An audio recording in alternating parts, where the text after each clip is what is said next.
Dawit din umano sa manumalyang pagbili ng mga kamera sa Land Transportation Office ang kumpanyang pag-aari ni dating Congressman Saldico. Si Rod Lagusad sa detalye.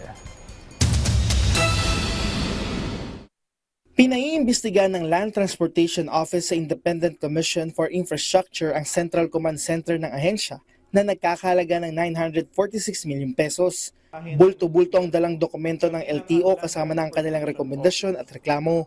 Ayon kay LTO Chief Marcos Lacanilao, kasama sa kontraktor sa naturang proyekto ay ang Sunwest Construction and Development Corporation na siyang pagmamayari ni dating Ako Bicol Representative Saldico. Nagsimula ang proyekto noong September 2020 habang nagkaroon ng turnover noong August 2021. May mga dapat na cameras na dapat ilagay all over the Philippines. Wala po yung mga nangyaring yan. At saka hindi po siya, sa totoo lang, hindi po siya gumagana. At saka overpriced, may overpayment pa po ito na 26 million. Anya kanilang sinikap na magamit ang pasilidad kahit papaano para hindi tuluyang masayang. Dagdag niya, kanyang ipinagtataka bakit ito ay hindi nasilip ng mga nakarang taon. Hindi ko alam kung anong kanilang desisyon, bakit hindi ito lumabas noon.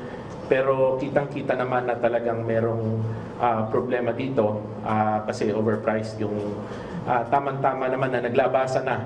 At saka sa direktiba ng ating Pangulong Bongbong Marcos na silipin lahat. Kaya ginagawa po namin yung aming trabaho.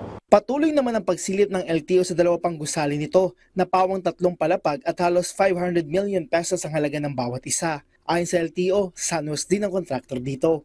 Samantala, nais naman paimbestigahan ni Acting Church Representative Antonio Tino ang mga flood control project sa Davao City mula 2019 hanggang 2022. Anya ito'y nagkakahalaga ng 4.4 billion pesos na anya'y umano'y maanomalya na kinabibilangan ng 80 kontrata. Merong double funding, merong mga iba yung location at saka mas maiksi yung flood control project kaysa dun sa inaprubahan sa budget, so possible overpricing ito. Tapos may nakita rin tayo ng mga incomplete pa rin kahit 2020 or 2022 pa inaward.